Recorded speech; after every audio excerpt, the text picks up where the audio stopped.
Alors bonjour à tous, j'espère que vous allez bien. Dans cette vidéo, on va parler des startups et en fait pourquoi est-ce qu'elles quittent la Silicon Valley. Donc cette vidéo va vous intéresser si aujourd'hui vous avez un projet par exemple de business en ligne ou de startup ou un peu des deux et que vous savez tout simplement pas choisir et notamment la question, ce que vous demandez, c'est peut-être est-ce que je dois aller tôt ou tard dans la Silicon Valley pour aller lancer mon projet de startup. En fin de compte, si vous voulez, et j'en parlais en fait, et j'en parle dans mon dernier cours gratuit défi application, c'est finalement quelle est la différence entre un business en ligne et une startup. Et en fait, au cœur de cette question et de la réponse à cette question, il va y avoir le choix au est-ce que je dois effectivement aller m'installer ou non dans la Silicon Valley. Si vous voulez, la Silicon Valley, en fait, il y a de moins en moins de startups qui vont aller s'établir là-bas.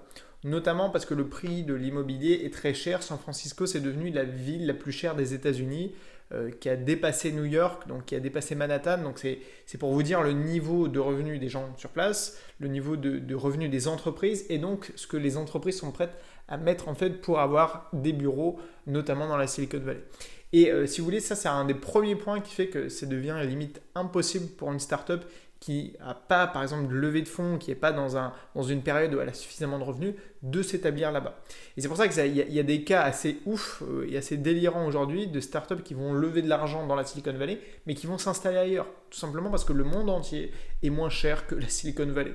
Et à côté de la Silicon Valley, tout paraît beaucoup plus abordable. L'année dernière, j'avais été à Montréal, notamment parce qu'il y a beaucoup de startups qui s'installent là-bas, notamment parce que le coût de la vie de l'immobilier, si vous voulez, là-bas est beaucoup moindre, vraiment inférieur en fait à celui qu'il est dans la Silicon Valley. Bon, là on s'éloigne un petit peu du sujet, mais retenez juste cette idée, c'est qu'il faut s'établir dans la Silicon Valley le jour où ça devient vraiment utile. Je vous en parle dans le programme gratuit Défi Application, vous avez évidemment le lien dans la description.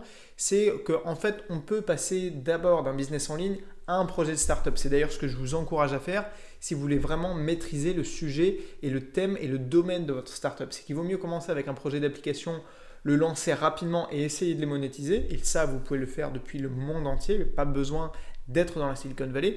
Par contre, la Silicon Valley, San Francisco, la région et on va dire l'écosystème de la vallée va venir vous aider le jour où vous allez vouloir en tout cas aller beaucoup plus loin. C'est-à-dire que si vous avez pour objectif d'être leader dans votre domaine, alors là, la Silicon Valley va être un endroit vraiment intéressant.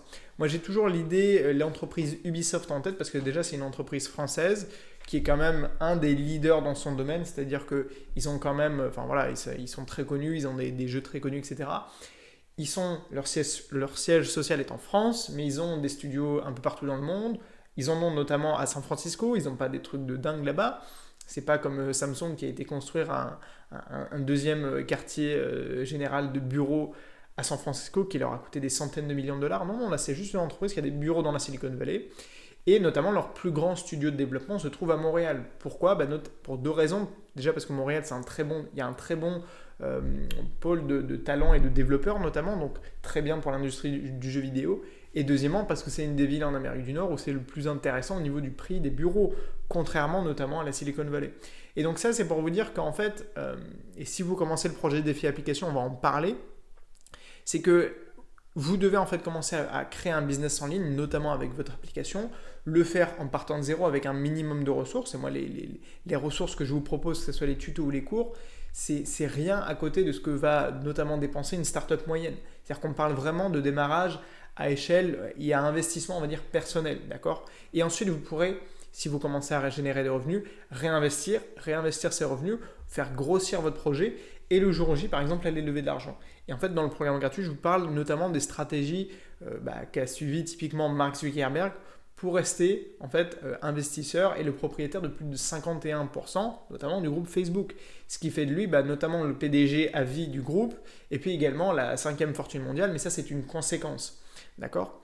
Mais retenez juste que voilà, la Silicon Valley, ça reste un incontournable à l'échelle de la planète quand on parle des très grands groupes.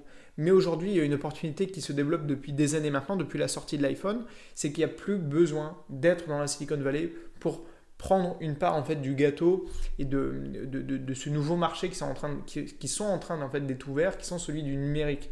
D'accord ? Ça ouvre énormément de portes et je vous donne à chaque fois plein d'exemples de startups, d'entreprises et même de business en ligne, de plus petites entreprises, de PME pour certaines, qui sont évidemment pas dans la Silicon Valley et qui génèrent des chiffres d'affaires qui sont tout à fait respectables. Donc retenez deux choses. Un, vous avez besoin de lancer rapidement votre premier business en ligne. Si vous voulez par la suite être propriétaire de votre entreprise et de votre startup. Et 2, il faut vous concentrer sur les choses qui sont vraiment importantes. Par exemple, là, je suis en train d'ajouter des thèmes dans mes cours, en fait, des thèmes d'application. Donc, c'est-à-dire des applications qui sont déjà créées, mais surtout la partie design. D'accord? Là, vous avez 2 exemples. Celle du bas, elle est terminée. Celle du haut, elle n'est pas encore terminée. Et je suis en train d'ajouter ces thèmes d'application dans les cours. Vous les aurez sous forme de bonus, tout simplement. Et donc ça va vous aider à gagner du temps pour la partie visuelle de vos applications. Parce qu'il ne faut pas oublier que, par exemple, moi, c'est la stratégie que je vous enseigne dans le cours Défi Application, à sortir en 4 semaines son application mobile. Ce qui va compter lors de votre lancement, c'est notamment l'apparence, notamment le design de votre application pour voir si rien que sur cette partie-là, vous allez attirer des utilisateurs. Et en deuxième partie, avoir une fonctionnalité clé, une seule, qui va vous permettre de tester la valeur de cette fonctionnalité et potentiellement de votre application.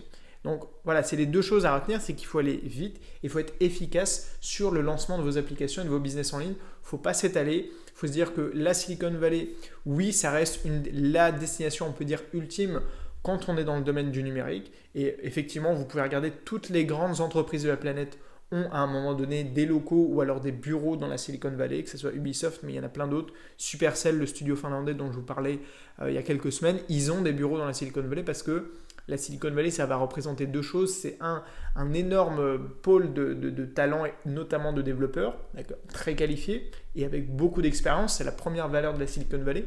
Et deuxièmement, c'est plutôt l'environnement financier, c'est-à-dire de nombreux fonds d'investissement, de nombreux business angels qui vont être capables de financer, de lancer plus de projets que partout ailleurs dans le monde.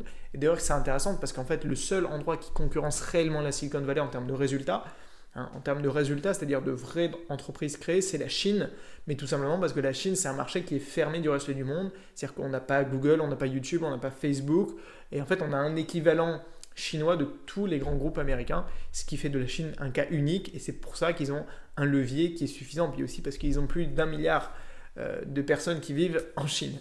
Voilà, donc j'espère que cette vidéo vous a plu, que ça vous aura permis de voir aussi la différence entre un business en ligne, une startup, où est-ce que je dois me lancer? Est-ce que je peux me lancer d'ici? Évidemment que vous pouvez vous lancer d'absolument partout dans le monde. Vous avez besoin de très peu de ressources aujourd'hui pour vous lancer.